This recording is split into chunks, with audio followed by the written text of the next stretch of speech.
Assalamualaikum. Salam sejahtera kepada semua yang sedang menyaksikan Pentaksiran Bilik Darjah atau lebih dikenali sebagai PBD di saluran Didik TV KPM bersama saya, pengacara anda hari ini, Irfan Syahmi. Dan untuk hari ini, kita akan fokuskan kepada mata pelajaran sains tingkatan 4 dan 5 dan apa yang menariknya. Bukan sahaja guru, tetapi kita bukan juga tetamu yang cukup istimewa bersama Irfan di studio hari ini.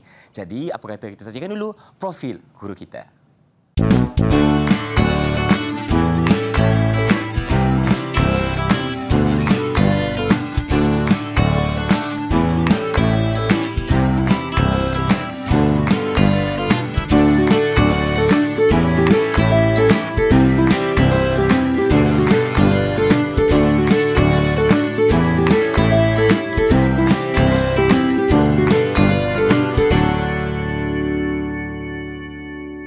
Itulah dia profil guru yang akan menemani Irfan hari ini. Kita persilakan Cikgu Raimi Yusof dari SMK Krubong Melaka. Assalamualaikum Cikgu, apa khabar? Khabar baik, Alhamdulillah. Irfan Syahmi, apa khabar? Saya sihat. Lagi sihat sebab apa? Cikgu kat sebelah hari ini. Alhamdulillah. Ini merupakan kali pertama kita bergandingan bersama-sama. Betul, inilah pertama kali digandingkan dalam Didik TV KPM. Dan hari ini, Cikgu, kita juga ditemani oleh seorang jurubahasa isyarat. Kami silakan Cikgu Nur Ziana Yuf dari SMK Datuk Ibrahim Yaakob, Wilayah Persekutuan Kuala Lumpur. Terima kasih, Cikgu, kerana bersama kami untuk PBD hari ini. Dan topik kita pada ini, Cikgu, adalah berkenaan dengan sains tingkatan 4 dan 5. Betul. Jadi, untuk segmen yang pertama ni berkenaan dengan apakah itu PBD Sains. Betul. Jadi jom Cikgu, kita mulakan. Terima kasih Irfan. Alright, kepada semua yang sedang menonton slot PBD bagi subjek sains menengah atas. Jadi apa itu PBD yang dipersoalkan oleh Irfan sebentar tadi? Okey, murid-murid sekalian, PBD merupakan satu kaedah pentaksiran yang holistik bagi menilai dan juga mentaksir tentang kemajuan murid di dalam bilik darjah kita. Jadi sebagai seorang guru, kita perlu ada satu panduan ataupun rujukan utama, iaitu yang tertera pada skrin kita ini ialah panduan pelaksanaan PBD yang dikeluarkan oleh Bahagian Pembangunan Kurikulum BPK Kementerian Pendidikan Malaysia. Dan yang kedua, semestinya kitab utama kita sebagai seorang guru iaitu dokumen standard kurikulum dan juga pentaksiran di SKP Sains tingkatan 4 dan juga tingkatan 5. Kalau tak ada dua dokumen ini, memang agak sukar untuk kita melaksanakan PBD di dalam bilik darjah. Jadi, tuan-tuan dan puan-puan, guru-guru sekalian dan juga ibu bapa yang sedang juga menonton hari ini, apa itu PBD? PBD sangat penting bagi seorang guru untuk memantau dan juga melihat perkembangan, kemenjadian, kebolehan muridnya di dalam kelas. Okey? Dan yang keduanya, guru juga boleh membuat refleksi terhadap pengajarannya di dalam bilik darjah. Kalau ramai murid dapat TP6, maknanya objektif pembelajaran tercapai. Tapi kalau ramainya TP1, TP2, TP3 dan sebagainya, jadi guru kena buat proses pengayaan ataupun boleh buat kaedah yang lain, pedagogi yang lebih berkesan untuk membantu murid-murid tersebut. Dan kita kena ingat bahawa PBD ini bukanlah tujuannya untuk perbandingan. Murid TP1 begini, TP6 begini. Bukan, cikgu-cikgu, bukan. Kita bukan buat perbandingan antara murid-murid. Malah ialah untuk melihat perkembangan murid. Jadi kalau murid TP1, TP2 ni yang kurang menunjukkan pencapaian, dia ada masa selama satu penggal ataupun 1 tahun untuk dia boleh menambah baik TP ataupun tahap penguasaannya. Dan yang lebih penting, ibu bapa dan juga pihak sekolah boleh melakukan program intervensi untuk membantu pencapaian murid, khususnya mereka yang ada tahap penguasaan yang lebih rendah. Okey, jadi untuk hari ini kita akan lihat PBD bagi subjek sains menengah atas. Ia agak sedikit berbeza dengan mata pelajaran yang lain. Kenapa? Sebab kita ada 3 bahagian ataupun 3 domen yang perlu ditaksir. Yang pertama adalah domen pengetahuan, yang kedua adalah domen penyiasan saintifik dan yang ketiga adalah domen sikap saintifik dan juga nilai murni. Dan hari ini apa yang Seremi akan fokuskan ialah pada domen penyiasatan saintifik. Okey. Jadi bila kita kata domen penyiasatan saintifik ini sebenarnya adalah merujuk kepada eksperimen ataupun uji kaji ataupun amali sains. Okey, cuma katanya adalah penyiasatan saintifik. Jadi ini adalah template ataupun tapak perekodan PBD yang dikeluarkan oleh Bahagian Pembangunan Kurikulum BPK.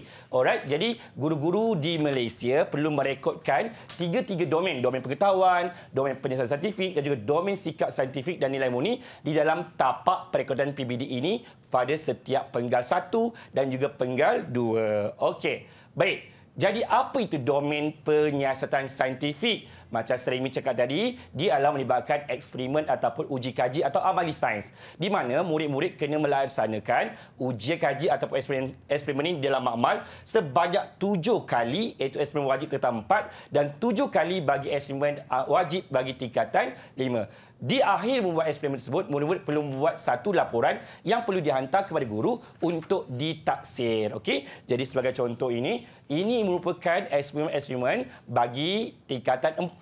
Ada sebanyak 7 eksperimen yang melibatkan eksperimen wajib untuk tingkatan 4. Jadi ia wajib dilaksanakan oleh murid-murid. Di mana ia dipecahkan kepada 2 penggal. Penggal 1 dan juga penggal 2. Okey, jadi murid-murid ini perlu melaksanakan setiap penggal dan guru perlu mentaksir laporan tersebut dan memilih pentaksiran yang terbaik untuk direkodkan dalam tapak pelaporan PBD. Sebagai contohlah, kalau kita ada 4 eksperimen pada penggal yang pertama. Jadi guru akan buat penilaian dan juga pentaksiran kepada 4 eksperimen yang telah dihantar oleh murid. Jadi antara 4 itu yang paling terbaik akan direkodkan dalam tapak pelaporan PBD itu tadi. Okey, manakala yang selebihnya akan ditaksir pada penggal yang kedua, juga yang terbaik akan dimasukkan atau diletakkan, dipindahkan di dalam tapak pelaporan PBD. Dan ini adalah eksperimen tingkatan 4 dan ini pula merupakan eksperimen wajib tingkatan 5, juga ada 7 keseluruhannya untuk diselesaikan bagi penggal 1 dan juga penggal 2. Itulah tadi, Irfan, apa dia PBD dalam pembelajaran pentaksiran bilik darjah bagi pelajaran sains menengah atas tingkatan 4 dan juga tingkatan 5. Baik, terima kasih kepada cikgu ataupun Seraimi kita atas penjelasan kepada pengenalan untuk PBD bagi sains tingkatan 4 dan 5. Jadi banyak lagi perkongsian selepas ini, tapi jom kita berhenti berehat dulu. Hanya di Didik TV KPM, jangan ke mana-mana.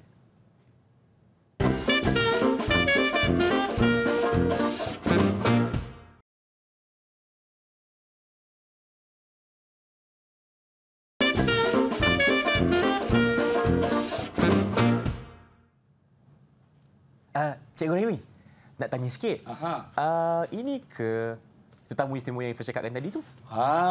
Ini dah tetamu istimewanya Irfan. Dari mana cikgu? Buat pertama kalinya kita mau murid-murid daripada SMK Kerubung. Patutlah ramai dekat studio hari ini. Dan sekarang Irfan nak tanyalah. Nak kenalkan diri boleh? Kita mulakan dengan yang di sebelah Irfan dulu. Siapa nama? Hai, nama saya Adam. Hai Adam. Hai. Selamat datang ke studio. Tak sabar dah sebab murid-murid. Okey. Yang kedua kita ada siapa?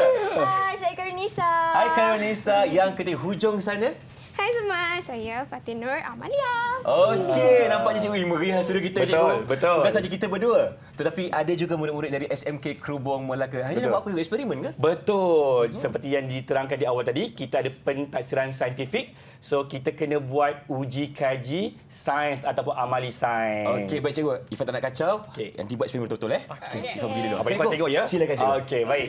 Jadi, guru-guru sekalian, tuan-tuan perempuan, ibu bapa yang sedang menonton sekarang ini, kita akan melakukan sedikit aktiviti simulasi penyiasatan saintifik, iaitu pada hari ini kita akan sesama mempelajari berkenaan dengan kimia industri, iaitu 9.1 tentang alloy dan SP 9.12 iaitu menjalankan eksperimen untuk membandingkan ciri alloy dengan logam tulingnya. Okey, jadi ini merupakan eksperimen yang telah tertera di dalam buku teks oleh Kementerian Pendidikan Malaysia tingkatan 4, sains tingkatan 4, muka surat 186. Jadi ini merupakan eksperimen wajib di mana semua murid di Malaysia perlu melaksanakan eksperimen ini. Baik, jadi sebelum kita melakukan satu eksperimen, kebiasaannya guru sains akan memberikan satu situasi untuk murid-murid membuat kajian awal dan perlu melaksanakan eksperimen mengikut cara kerja ataupun prosedur kerja yang mereka cadangkan sendiri. Jadi situasi kita hari ini ialah Puan Rosila merupakan pengumpul barang hiasan. Beliau mempunyai pelbagai gelang dan cincin yang diperbuat daripada pelbagai jenis bahan yang berbeza. Beliau menempati gelang besi, murid-murid sekalian besi, okey, yang dipakai mudah bengkok dan kemek berbanding gelang gangsa yang digunakannya. Berdasarkan maklumat di atas, rancang dan jalankan satu eksperimen untuk mengkaji situasi tersebut. Tuliskan satu laporan lengkap untuk ditaksir oleh guru sains anda. Jadi murid-murid di studio, Adam, Kristina dan juga Fatin, sudahkah anda bersedia? Sudah. Okey, bagus. Jadi ini adalah bahan radas yang kita perlukan seperti yang ada di set studio kita pada hari ini. Dan semestinya semasa kita melakukan pentasan saintifik, kita perlu buat perekodan data. Jadi murid-murid di hari ini, dia akan buat eksperimen dan dia perlu merekodkan data dan terus membuat pelaporan. Jadi kalau semua sudah bersedia, ayo kita mulakan eksperimen kita di studio Didik TV KPM. Let's go. Okey, jom. Okey, jadi kita nak buat tentang menguji dua bongkah yang berbeza kekerasan. Yang pertama kita ada kuprum, bongkah kuprum, dan yang kedua kita ada bongkah gangsa. Okey. Jadi sekarang Adam, Kristina dan juga Fatin sedang melakukan proses mengikat tali pada pemberat 1 kilogram. Okey, pemberat 1 kilogram dan diikat pada kaki retot dan dia akan dilepaskan di atas bongkah logam ataupun alloy, dan di atas ni kita ada, kalau kita dapat lihat di sini, okey, kita sudah letakkan berbola besi di sini supaya menjadikan satu tekanan dan juga lekukan pada bongkah ini. Okey, dan di akhirnya nanti murid-murid akan mengukur, iaitu salah satu kemahiran proses sains yang diperlukan, okey, mengukur menggunakan pembaris, diameter ataupun diameter lekukan tersebut dan direkodkan di dalam jadual. Dan seterusnya semestinya mereka perlu membuat pelaporan di akhirnya dan diserahkan kepada guru sains untuk dibuat pentaksiran bagi domain penyiasatan saintifik. Okey. Adam okey, Kristina? Okey. Okey, alright, Fatih okey. Alright. Jadi mereka perlu menggantungkan pemberat 1 kilogram dengan ukuran 50 cm. Okey. Jadi murid yang melakukan aktiviti ini perlu dilakukan secara berhati-hati di rumah. Di sekolah, bukan di rumah. Jangan buat di rumah ya. Kena buat di sekolah ataupun di makmal sains dengan dipantau dan diselia oleh guru sains anda. Okey. Dan seperti yang saya bercakap ini adalah merupakan salah satu eksperimen wajib yang perlu dilakukan di tingkatan 4.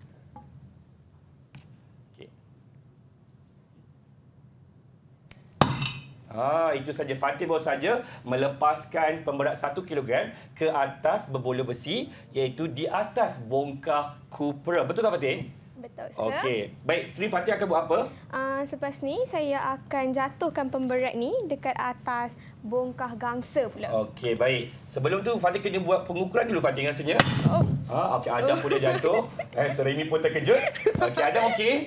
Okey. Adam okey? Alright. Okey. Baik. Jadi Adam punya, Kristina pun telah berjaya, tahniah. Okey, sekarang kena buka selotip tersebut, Peter Sullivan. Okey, dan buat pengukuran. Okey, guru-guru sains di seluruh Malaysia perlulah melihat sesi murid-murid melakukan eksperimen ataupun uji kaji amali ini, sebab di situlah sebenarnya kita boleh menilai pentaksiran bagi domain sikap saintifik dan juga nilai murni sepanjang proses murid-murid melakukan amali sains ataupun uji kaji sains ini. Iaitu domain yang ketiga lah. Okey, dari segi kemahiran mereka mengambil bacaan, mengukur, dan yang penting ialah mereka perlu membersihkan balik makmal bahan radas yang digunakan. Itu adalah nilai-nilai murni. Baik. Okey, dan mungkin boleh merekod data sekarang. Dah. Okey. Semestinya di dalam makmal sains, murid-murid perlu melakukan sebanyak 3 kali ulangan bagi setiap eksperimen supaya murid dapat mendapatkan purata diameter. Okey, itulah keputusan yang lebih jitu ataupun tepat. Okey, selepas mereka melakukan eksperimen, okey, mereka pula perlu menyediakan laporan amali. Ya, okey, daripada tujuan, membuat hipotesis, menyatakan formula ubat sehinggalah membuat kesimpulan. Setelah menghasilkan laporan amali sains, murid-murid perlulah menghantar laporan tersebut kepada guru untuk ditaksir dan guru melakukan pentaksiran. Macam mana pentaksiran bagi penyiasatan saintifik dilakukan? Seremi akan bagi perincian selepas ini. Okey. Okey, ini adalah yang terakhir untuk mereka lepaskan pemberat 1 kilogram ke atas bongkah alloy ataupun bongkah gangsa yang digunakan pada hari ini, iaitu bongkah gangsa bagi mewakili alloy. Okey. Baik murid. Boleh, sir. Okey, hati-hati. Okey, aktiviti ini kalau dilakukan dalam amal sains perlu diselia oleh guru sains yang berpengalaman atau yang bertauliah supaya untuk mengelakkan kecederaan sepanjang aktiviti ini dilaksanakan. Okey. Okey, mungkin terakhir untuk dijatuhkan Adam. Okey, bagus Adam. Okey, Adam boleh mengukur sekarang dan dapatkan bacaan purata dan seterusnya perlu buat apa? Laporan amali. Pandai. Okey. Okey, tahniah Kristina. Okey, sangat bagus. Kristina boleh buat pengukuran sekarang. Yang ketiga ialah Fatin. Tahniah Fatin. Terima kasih, sir. Okey, bagus. Okey, Fatin buat pengukuran sekarang. Okey. Okey. Jadi selepas mereka melakukan eksperimen ini, mereka perlu mencatat data, merekod data dan kemudiannya mereka kena menghasilkan laporan lengkap untuk dinilai dan juga ditaksir oleh guru sains. Baik, terima kasih Cikgu Raimi atas penjelasan untuk segmen yang kedua ini. Dan tahniah kami ucapkan kepada Adam, Karunisa dan juga Fatin kerana berjaya menyiapkan eksperimen dan simulasi tadi. Jadi perkongsiannya akan diberikan oleh cikgu sebentar lagi. Jadi jom kita berhenti dulu selepas ini hanya di TV KPM.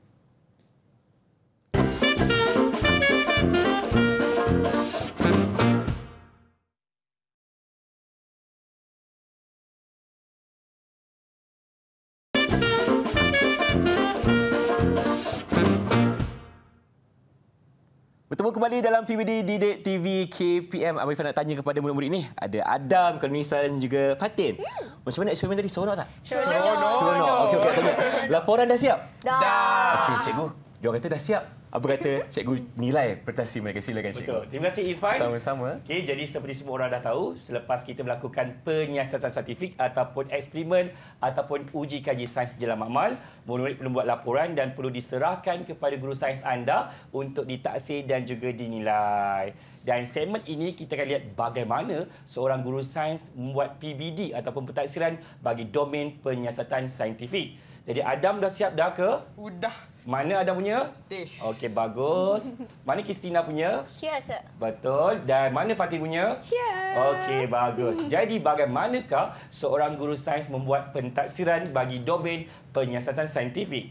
Okey. Jadi untuk menilai atau mentaksir penyiasatan saintifik ini, dia berdasarkan rubrik pentaksiran penyiasatan saintifik yang telah dikeluarkan oleh Bahagian Pembangunan Kurikulum BPK Kementerian Pendidikan Malaysia di dalam DSKP Sains tingkatan 4 dan juga tingkatan 5. Jadi sebagai contohnya di sini, kita ada tahap penguasaan 1 di mana murid-murid boleh merancang strategi dan prosedur yang kurang tepat dalam penyiasatan saintifik, menggunakan bahan dan peralatan sains yang kurang sesuai untuk menjalankan penyiasatan saintifik, tiada data dikumpul dan direkodkan, tiada penerangan atau penerangan sukar difahami. Jadi ini adalah contoh tahap penguasaan 1. Dan Seremi yakin dan rata-ratanya murid-murid di seluruh Malaysia boleh mendapat TP tahap penguasaannya sekurang-kurangnya TP 4. Jadi TP2 seperti ini. Jadi mungkinlah guru-guru sains ataupun ibu bapa yang dapatkan maklumat lanjut ini bolehlah dapatkan daripada DSKP yang boleh dimuat turun secara percuma di laman web ataupun internet bahagian BPK KPM. Okey, ini adalah tahap penguasaan yang kedua dan ini adalah tahap penguasaan yang ketiga, dan apa yang kita bincangkan hari ini adalah tahap penguasaan 4, di mana murid-murid boleh merancang, melaksanakan strategi dan juga prosedur yang betul dalam penyiasatan saintifik, mengendali dan menggunakan bahan dan juga radas dengan yang sesuai dan betul, mengumpul data yang relevan dan juga merekodkan dalam format yang betul, mengorganisasi data dalam bentuk yang numerical atau visual. Jadi dia kena buat jadual atau kena buat graf atau kena buat carta. Okey, membuat interpretasi data dan kesimpulan yang tepat dan tujuan penyiasatan. Dan menulis laporan penyiasatan saintifik yang lengkap. Ini yang paling penting. Di akhir membuat eksperimen, murid perlu menyediakan laporan yang lengkap. Pastinya murid-murid boleh dapat sekurang-kurangnya TP 4 ataupun tahap penguasaan 4. Okey. TP5 ini dia lebih baik daripada TP4. Kenapa? Sebab dia boleh menginterpretasi data ataupun kesimpulan yang tepat dengan penakulan saintifik. Jadi dia boleh bagi cadangan penambahbaikan pada masa akan hadapan untuk melakukan aktiviti yang sama. Okey. Murid ini juga boleh dapat mengenal pasti trend, pola dan juga hubungan data antara pemboleh ubah dimanipulasi dan juga pemboleh ubah bergerak balas. Okey, dan TP6 tahap penguasaan yang tertinggi ini diberikan kepada murid yang berjaya menjustifikasikan dapatan penyiasatan dengan mengaitkan teori, prinsip dan juga hukum sains, kemudian menilai dan mencadangkan penambahbaikan kepada kaedah penyiasatan dan juga kaedah inquiry dan membincangkan kesahan data dan mencadangkan penambahbaikan kaedah pengumpulan data. Jadi banyak kan? Jadi Seremi dah ringkaskan dalam ringkasan rubrik ini. Jadi ibu bapa dan juga guru-guru sains bolehlah lihat sekiranya murid itu TP1, dia boleh menyediakan sehingga tujuan penyiasatan dan juga hipotesis saja sebagai contohnya. Tetapi kalau murid tahap TP4, tahap penguasaan 4, mereka boleh sehingga menjustifikasikan dapatan penyiasatan dengan mengaitkan teori, prinsip hukum sains dan dalam membuat pelaporan. Tetapi murid yang ada TP5 ini, dia boleh sehingga menilai dan juga mencadangkan penambahbaikan kepada kaedah penyiasatan. Manakala murid yang ada TP6 ini, mereka ini boleh membincangkan kesahan data. Data ini sahih ke, tak sahih ke, betul ke, tepat ke, sehingga ke tahap itu. Dan mencadangkan penambahbaikan dari segi pengumpulan data. Jadi hari ini kita dapat lihat contoh laporan amali yang telah disediakan oleh murid-murid daripada SMK Kerubung, iaitu Adam, Kristina dan juga Fatin. Okey. Jadi ini adalah contoh tahap penguasaan 4 yang telah disediakan oleh Adam setelah disemak oleh Seremi sebagai guru sains beliau. Jadi di sini kita dapat lihat Adam dapat menyediakan tujuan, pernyataan masalah, hipotesis, laporan yang sangat lengkap sehinggalah boleh membuat kesimpulan dan juga perbincangan. Okey, di sini guru ataupun guru sains perlulah mendapatkan maklum balas ataupun pendapat daripada murid sehingga adakah dia boleh mencapai ke TP yang lebih tinggi. Adam nak beri tak sedikit pendapat tentang eksperimen yang kita lakukan? Tak ada kot. Tak ada? Tak ada rasa. Itu sahaja pendapat Adam punya laporan? Ya. Okey, terima kasih Adam. So ini adalah sekadar simulasi sahaja untuk Adam. Dan ini menunjukkan bahawa Adam sehingga dapat menjustifikasikan sehingga teori ataupun konsep sains sahaja. Okey, bagaimana murid yang dapat tahap penguasaan 5? Okey, setelah kita sering semak ada tujuan, pernyataan masalah, hipotesis, pemulubah dan sebagainya, kita dapat lihat murid ini dapat menilai dan mencadangkan penambahbaikan dari segi kaedah penyiasatan saintifik yang dilakukan. Okey, kalau kita buat eksperimen ini, apa cadangan dia untuk ditambah baik pada masa akan datang? Mungkin kita boleh tanya Kristina. Kristina, apa pendapat Kristina tentang eksperimen yang dijalankan sebentar tadi? Pada pendapat Kristina, maybe kita boleh menggunakan ralat yang khusus seperti penghentak yang khusus supaya dia jatuh tepat ke atas bola keluli. Betul, tadi dia macam tak tepat kan? Yes, sir. Jadi dia ada penghentak yang khusus. Yang khusus. Okey, lagi ada tak? Yang kedua, kita boleh melakukan ulang eksperimen sebanyak 5 kali supaya data purata yang kita dapat lebih tepat dan jitu. Okey, terima kasih Tanya Kristina. Tepuk tangan untuk Kristina.